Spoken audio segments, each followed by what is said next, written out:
For this week, you are going to start with the reading assignment. And if you have the textbook, you will read chapter 8. If you don't have the textbook, I have links to online resources.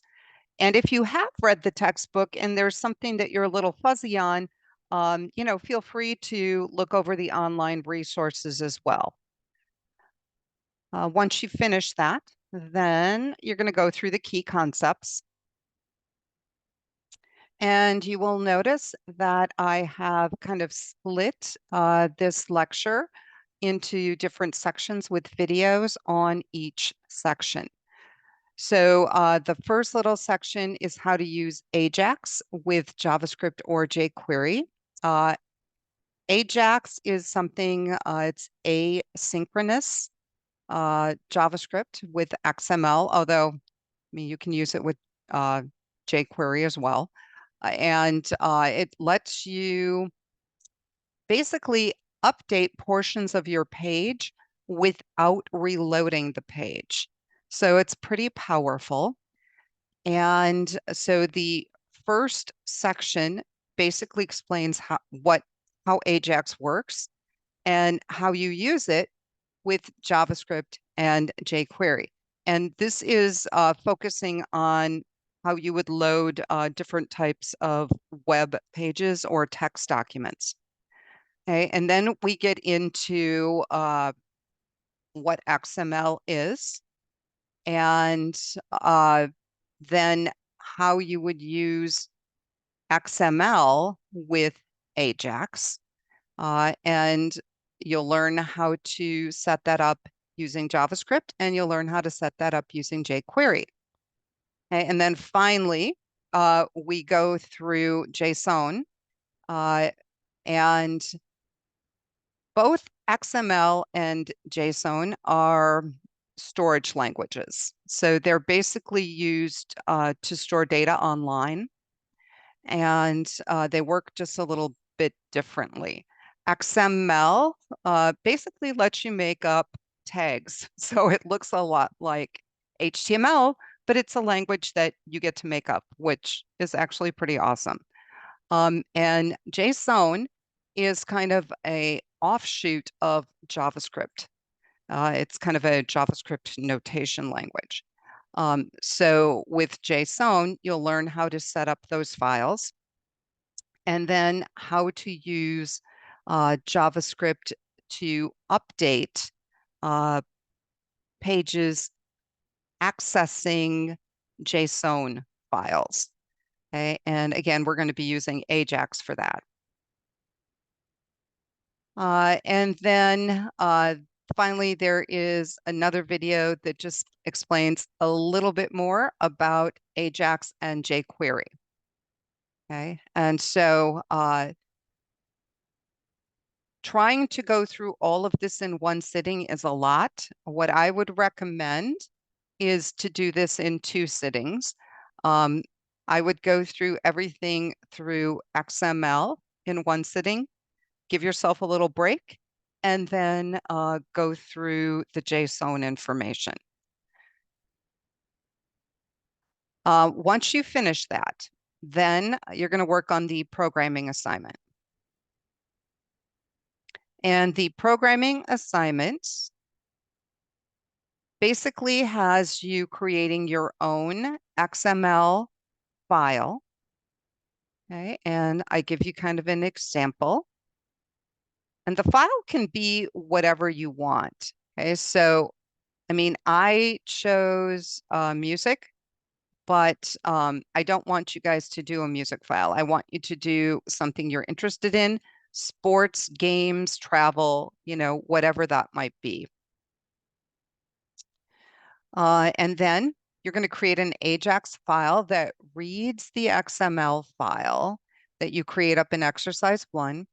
And then you're going to update the web page with the content that you read in. So it's going to work similar to this example. So this example is using the music file.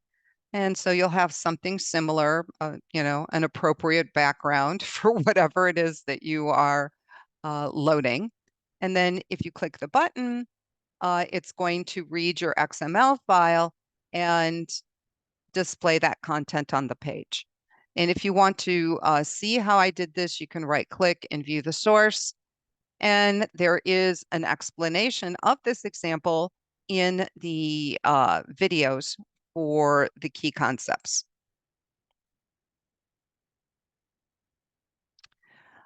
Then exercise 3, you're going to create a JSON file. Now, if you want to use the exact same content and just kind of convert it over to JSON, the same content as your XML, that's fine.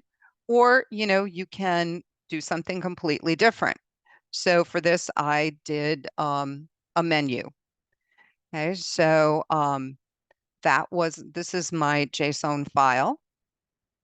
And then you're going to create Ajax file that reads in your JSON file and updates a web page with that content. Then finally, the last example here, you are going to create a page with buttons that load other pages. And so I have a couple of different examples for you to look at. And one of them is obviously JSON. And then you can see this is an HTML example. But if you wanted to load a couple of different XML files, that would be fine too. So with this one, I kind of expanded my little menu example for breakfast, lunch, and dinner. So these are 3 different JSON files that it is loading into the page. And then for this one, there's only 2 buttons, but remember you need 3. And this is loading different web pages. So you can do either, JSON, or you can do web pages, or you can load 3 different XML files. Again, totally up to you. And all of these examples that I have linked into this page are explained in the key concepts.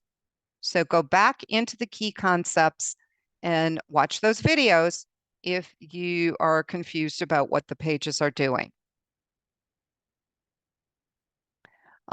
Once you finish that, you're going to submit done to the Dropbox, and then you are going to do the Unit 2 quiz. So this is set up the same way our other quizzes are set up. The question types are very similar to what you're going to see on the IT specialist exams. The difference between these quizzes and the exams is they're shorter, and they're open book, open note, and you get to take them 3 times, and it will, keep your highest score. I do look at these as kind of a studying and a learning resource to help prepare you for those tests, which is why I have them as open note, and you get to take them 3 times. Once you finish all of this, if you have free time left, you can continue working on your term project that we explained last week. I've got an overview here, examples for you to look at. That first milestone is not due until the end of next week. We explained that last week. So you can go ahead and look through the instructions. If you have any questions at all, please let me know. Any questions about the milestone or the examples or the quiz, please shoot me an email. Happy to answer any questions that you have. Also, if you're having a problem with an assignment, it's helpful if you can pop into my live stream hours. We can resolve the issue while you are talking to me. Have a great week. And again, let me know if you have any problems or questions.